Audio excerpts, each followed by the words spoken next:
Afternoon, everyone, and thank you so much for joining us for our Disability 411 Disability Etiquette presentation on travel and tourism.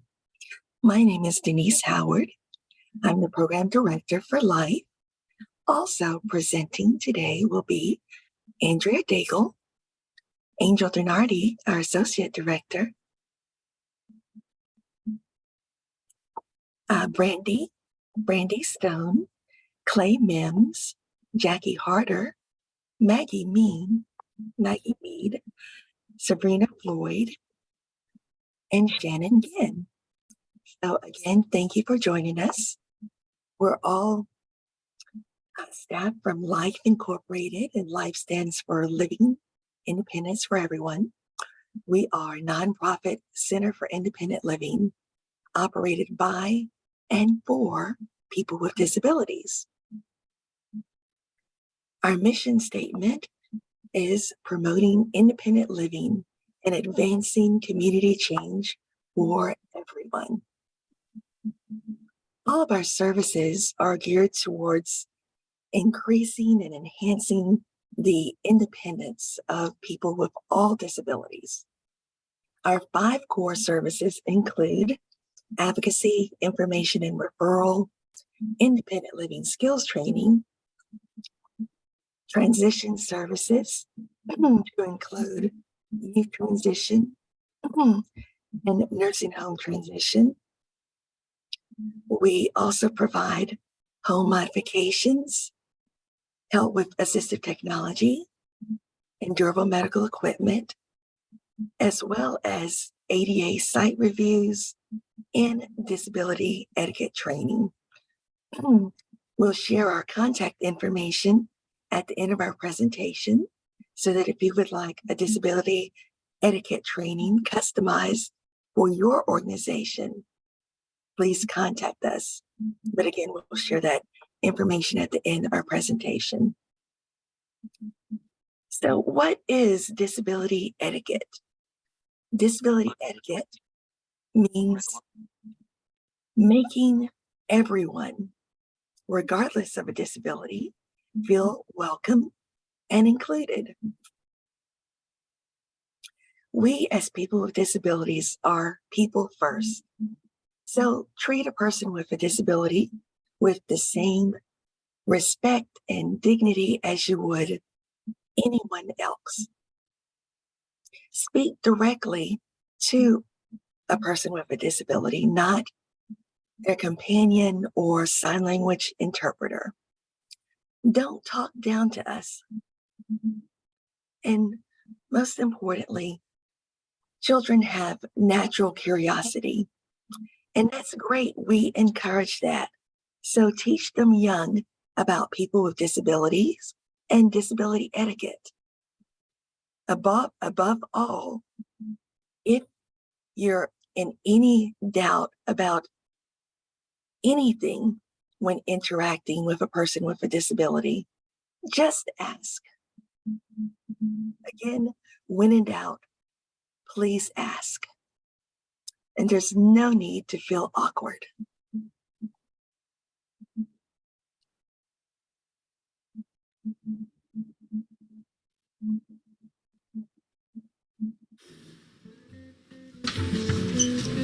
Good morning, Mom. Morning there, man. Morning, Alice!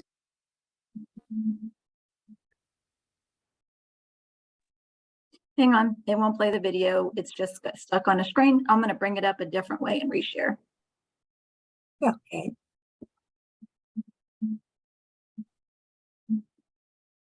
All right.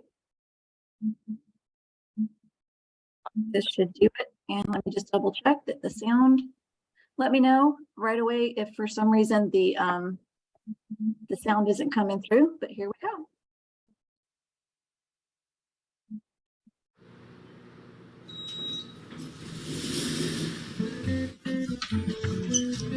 Good morning, Mom. Morning there, man. Morning, Alice! to be awkward. Poor Bob. Like so many of us, he just doesn't know how to interact with people with disabilities. It's pretty easy, really. People with disabilities are people first.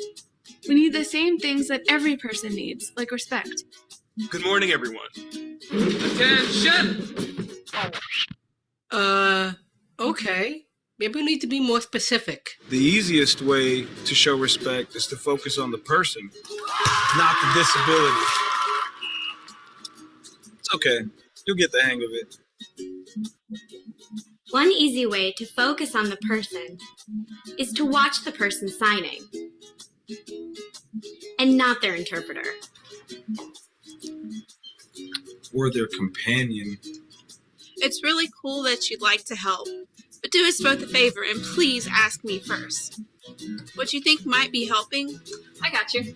Wait, Oh no, might actually not. If you'd like to offer me help, let me hold on to your elbow. Don't take mine. Hey, would you like to take my arm? Sure. Assistive devices help us to live our lives. They're really important and really personal.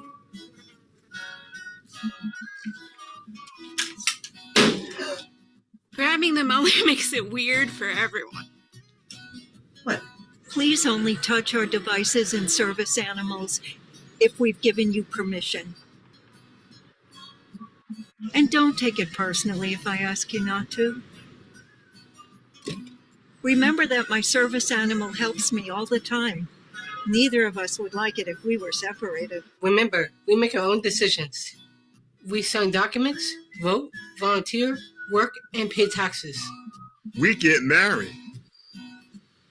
So don't judge me just because I have a great smile. Just because I'm blind does not mean I'm deaf. Just because I'm deaf doesn't mean I'm blind. And just because I use a wheelchair doesn't mean that I can't sweep you off your feet. So take a deep breath, relax. We don't bite. Unless we're really hungry. Hello there, ladies. How are you? Hello. And if you're not sure what to do, just ask. Hi, would you still like to see a menu? No thanks, but can you please read it to me? Sure, definitely. Just treat us the way you would want to be treated, and we'll all be okay.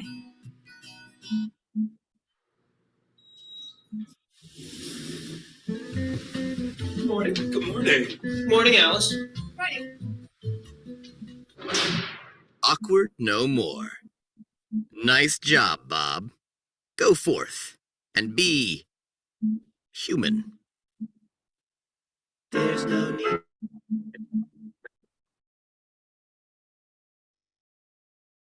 Okay, so again, the takeaway were people first, and when in doubt, ask. Words have power. Terminology changes over time, so what may have been okay to use back in the 80s may not be okay today. So here are some words to avoid. Avoid words like handicap, invalid, afflicted, suffers from, retarded, crippled, victim, confined to a wheelchair, or wheelchair bound. Avoid those terms and instead either use person first language, which puts the person before the disability, or identity first language, which describes the person with the disability first. Person first language, for an example, is person with a disability, person with cerebral palsy, or person with multiple sclerosis, person with a spinal injury. And identity language is a disabled person. Either is okay. It depends on the person's preference. And of course, you want to just check with the person to see what they prefer. But in a professional setting, I would stick with disability first language, person with a disability. Again, when in doubt, ask or call a person with a disability by their name. See the person beyond their label, because labels are for cans, not for people. A label on a can will tell you what's inside the can, but it can't tell you what's inside a person. Next up, Miss Maggie Mead.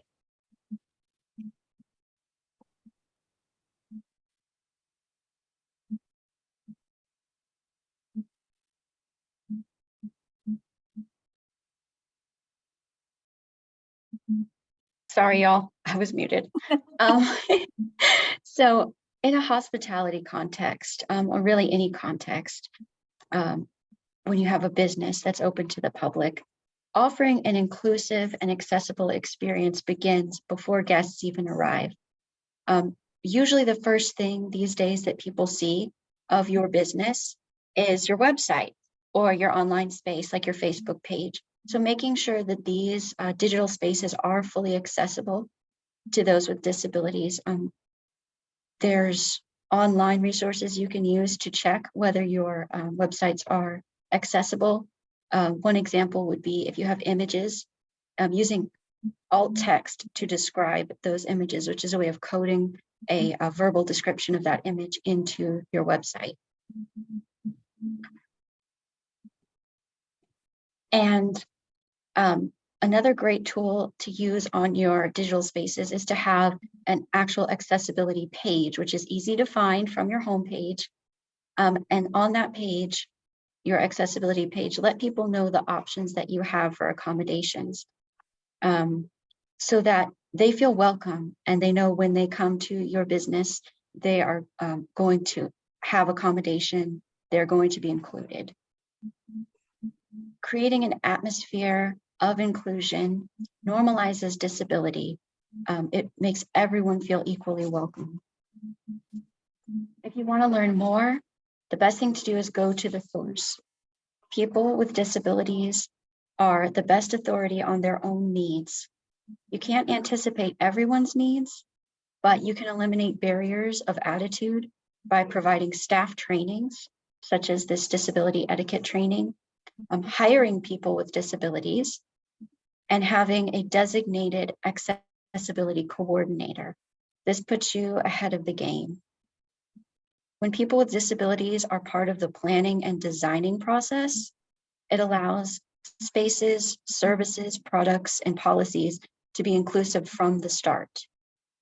Along those lines, Life offers customized disability etiquette trainings like this one.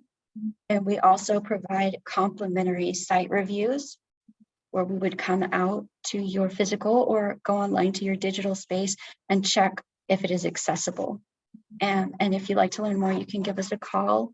We'll also have our contact at the end of the presentation, but our number is 912-920-2414. And I'm going to hand it over to my coworker, Shannon Ginn, to talk about the 411 on customers who are blind and low vision. Thank you, Maggie. Good afternoon, everybody. And to give you some tips on how to assist people with blindness and low vision. First, always make sure to identify yourself when speaking to a person that's blind or low vision. Also identify by name, and also when you say, and also to make sure to say goodbye when you're leaving a room. When you are helping a person that is blind or low vision, please do not try not to take their cane or their arm, and instead ask them to take their arm to hold on to and to walk at your normal pace. When speaking to a person that is blind or low vision, make sure to use words instead of gestures. When guiding a person that is blind or low vision, make sure to let them know of any barriers, curves, or steps, and make sure to let them know to either step up or down. When assisting a person with blind or low vision, make sure to give them or offer them guidebooks, apps, and etc.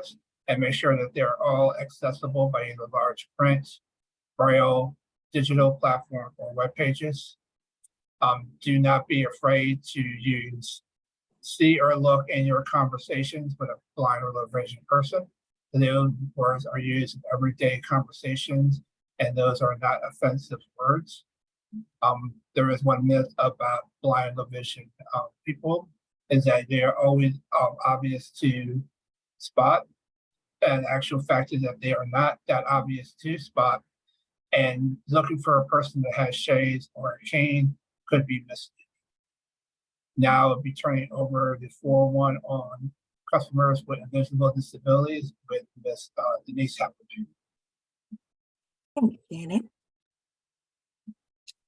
So don't assume that if you can't see a disability, that none exist. There are millions of people with disabilities, and the majority of them are invisible. The best approach is to have a universal approach and share your amenities and services, or when you're sharing your amenities and services, share your disability options with everyone. Because you can't tell by looking if a person has a disability. Some examples of invisible or non-apparent disabilities may be low vision, traumatic brain injury, epilepsy, diabetes, autism, PTSD, and asthma, just to name a few. But if you are in doubt, again, talk with the individual, ask them what accommodations they may need.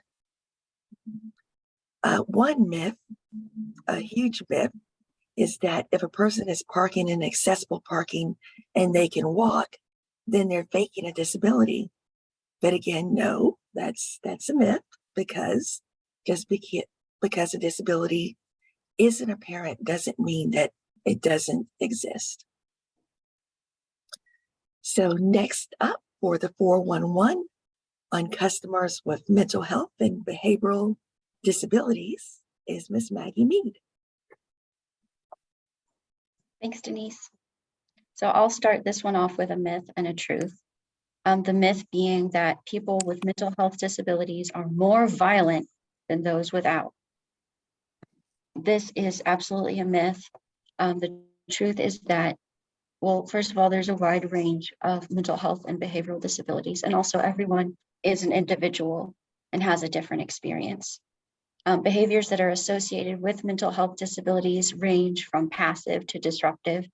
And when the illness is active, the person may or may not be at risk of harming themselves or others.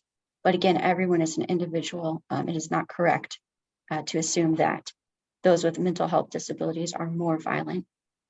And treat people as individuals, which is a big theme throughout this presentation.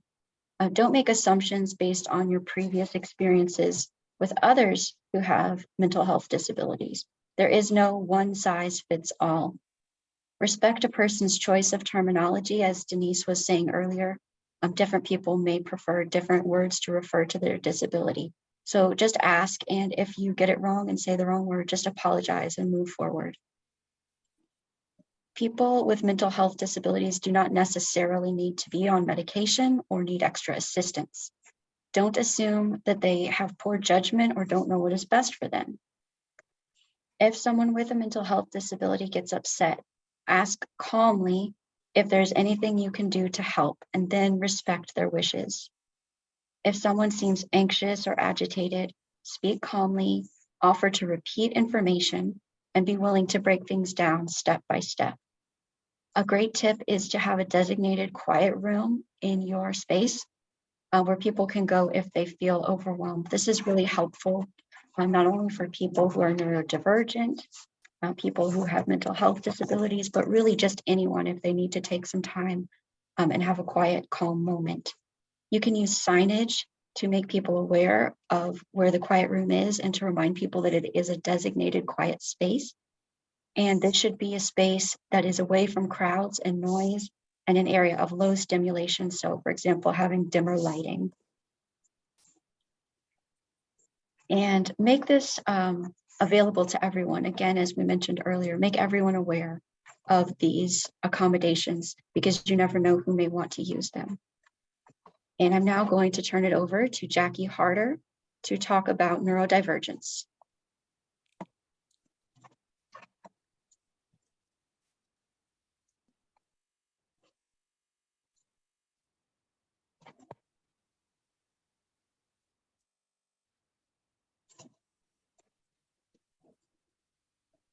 Did we lose Jackie?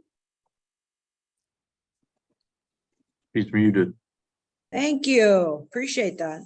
I lost control of myself there for a minute. One of the misconceptions about our people with disability is that so many of them fall under the umbrella of being neurodivergent. And basically all that means, it's a pretty fancy word, is that people process information differently and they understand it differently, they communicate it differently, and it's up to us to find out how people prefer to be communicated with.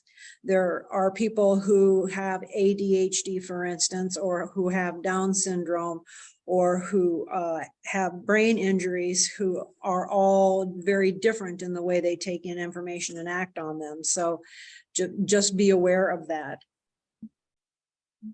The biggest point is that there is no right or wrong way to experience the world in different ways. The term neurodivergent is just about understanding and accepting and accommodating these differences that we all have as human beings. And the more that hospitality businesses recognize the importance of adapting their environment to those people who are neurodivergent, probably the more profitable they will be and the more successful they will be. So it's important to recognize that being neurodivergent is just part of being a human being. And the next slide will go to me again. I'm so excited. So you see the umbrella there. There are all kinds of conditions and disabilities that are listed there, including PTSD and autism and all kinds of different things. And there is no shame in having these disabilities, so don't shame people for being that way.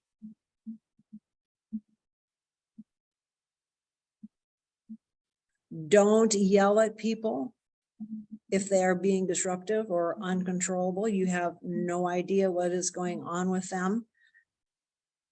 Just relax, ask what's going on, see if you can help.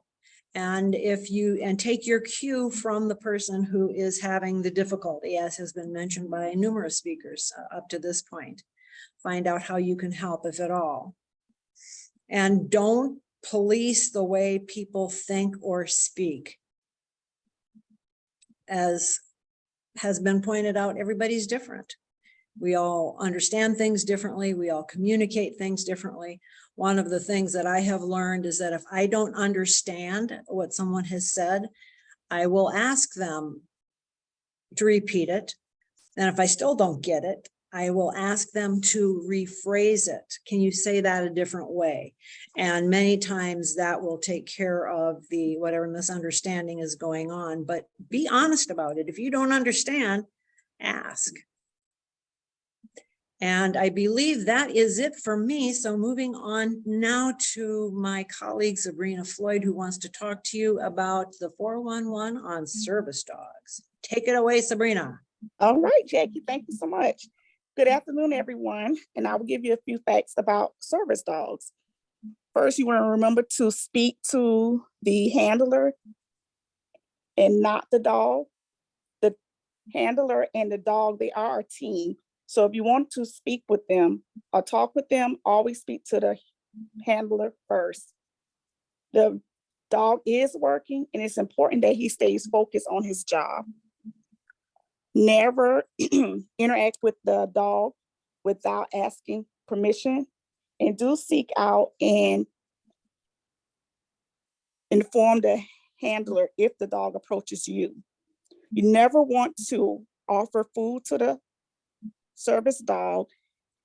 As well, keep your own dog at a great distance away from the working dog. The dog handler, excuse me, let me back up a second. You want to treat the dog handler with sensitivity and respect, and asking questions about his or her disability. That can be, excuse me. Let me back up 1 second. Asking a person about their disability is actually out of bounds, and doing so only if they ask and they initiate that topic. You want to remember that a napping service dog is not off duty. The dog will have plenty of time to be a dog once he is home and out of his office and off duty. He will have time to interact and act as any other dog. The Title 2 and 3 of the ADA, it allows and makes clear that all service dogs are allowed to accommodate their handler in public places and public facilities.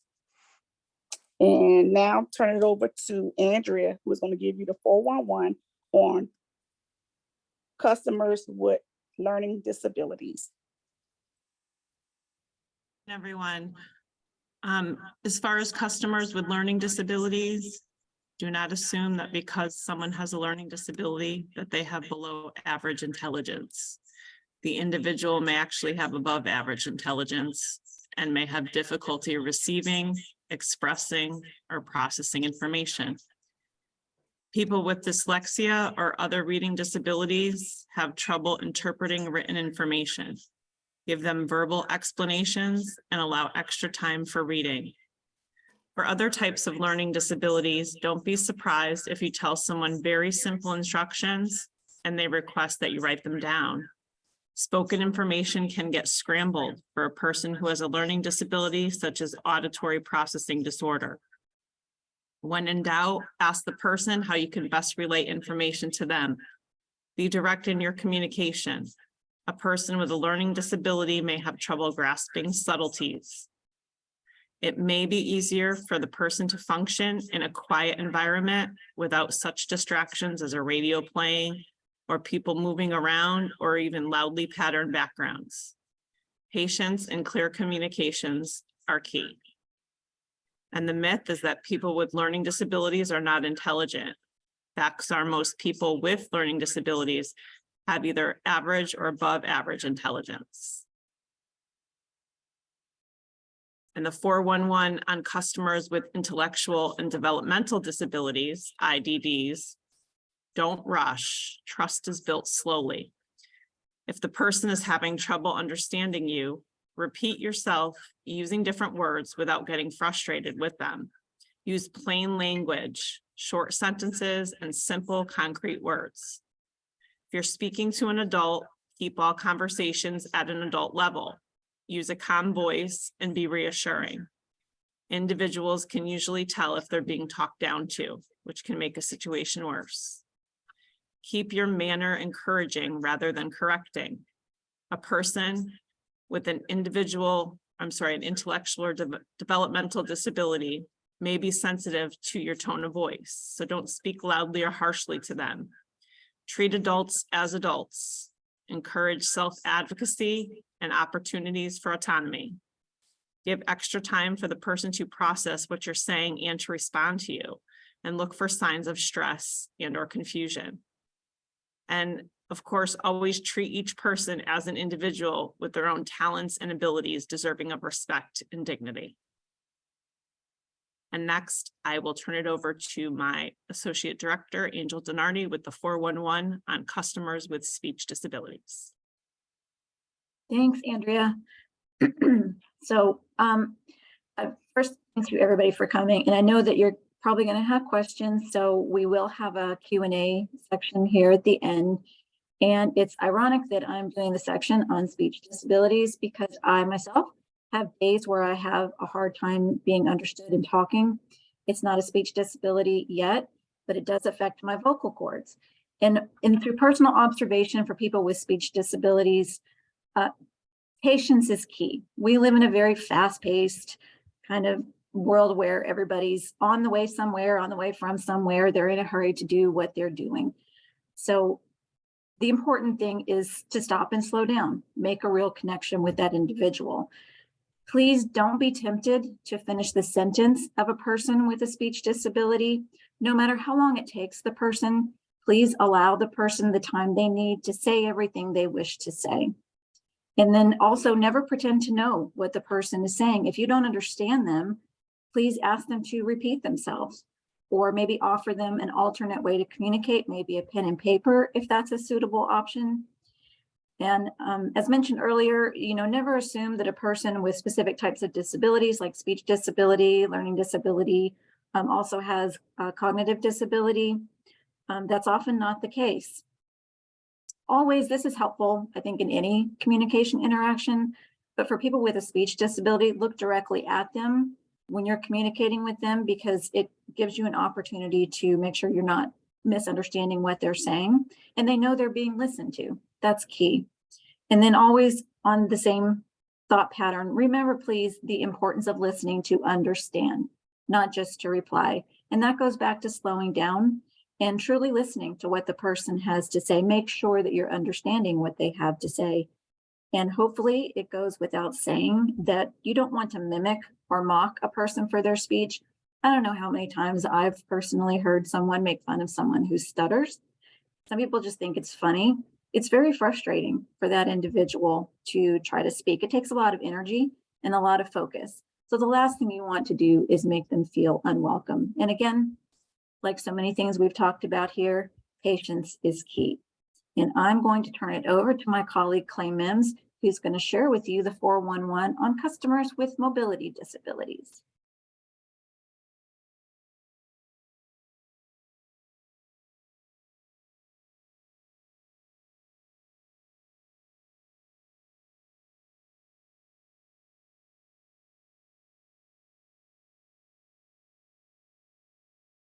Sat there and thought that I was going to make sure I wasn't on mute. I was on mute anyway. Okay. All right. Wheelchairs, canes, braces, walkers, and other mobility devices are a means of freedom, which allows the person to move about independently. Don't assume that using a mobility aid is a tragedy. It's not. It's a tool. Don't make assumptions about mobility function based on appearance or the use of assistive devices. For example, individuals who use mobility aids such as canes, braces, walkers, or wheelchairs have varying degrees of mobility and may use a mobility aid regularly or as needed, or only as needed. People who don't appear to have a mobility disability may still require accommodations such as accessible parking because they are unable to walk long distances. Never attempt to help without asking first. Speak directly to the person, not about them.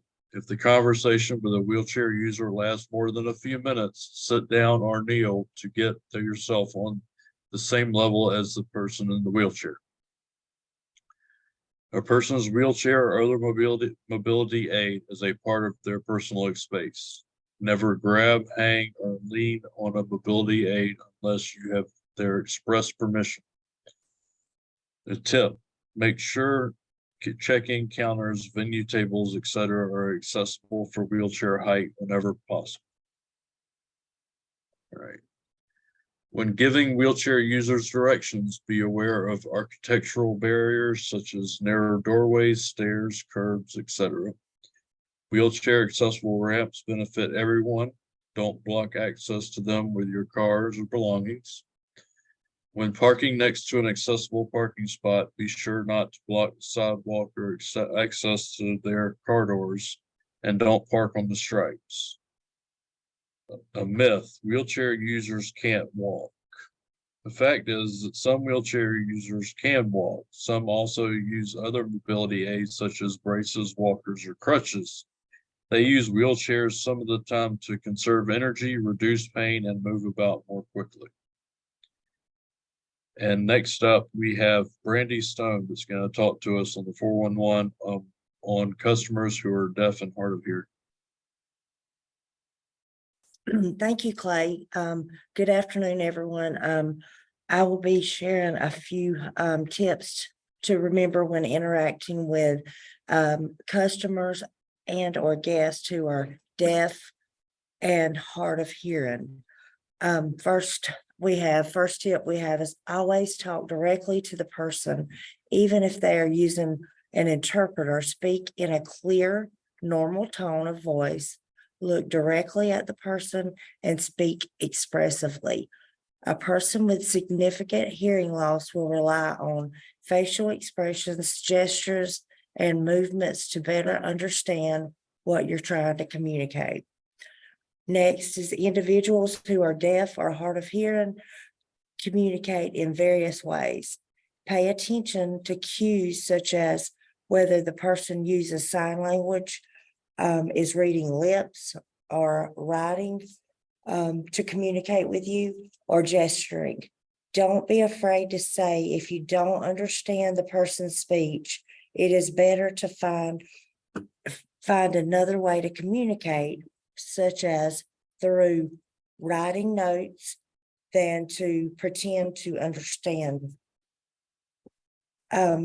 Next, never shout at a person that is deaf or hard of hearing. Get the attention of a person who is deaf or hard of hearing by waving your hand, tapping their shoulder, or through some other appropriate gesture. Next is do not put hands in front of your face, food, or other items in your mouth when communicating with someone who is reading lips. Also, do not turn your head or walk away while talking. When possible, speak in a well-lit room that is free from background noise. Next is talk with the individual about their preferred method of communication. When possible, provide a qualified sign language interpreter, videos that are captioned, and train staff on 711 relay service etiquette. And the next slide, we have a few myths that I wanted to share with you, and that's first is all people with hearing loss are totally and completely deaf. Next is all people with hearing loss understand and participate in deaf culture and understand sign language. And the last one is all people with hearing loss can read lips. Definitely a myth. Last of all, it's really very simple. When in doubt, ask the person. Let common courtesy and simple respect govern all your interactions. And there's a quote that we would like to share with you by Robert M. Hensel. A disability doesn't have to be a social barrier. Good etiquette begins with inclusion and not inclusion. And I would just add, when in doubt, ask. So before we open up the floor for question and answers, I just wanted to remind you that if your organization would like a disability etiquette presentation that's customized for your industry, please give us a call. Our phone number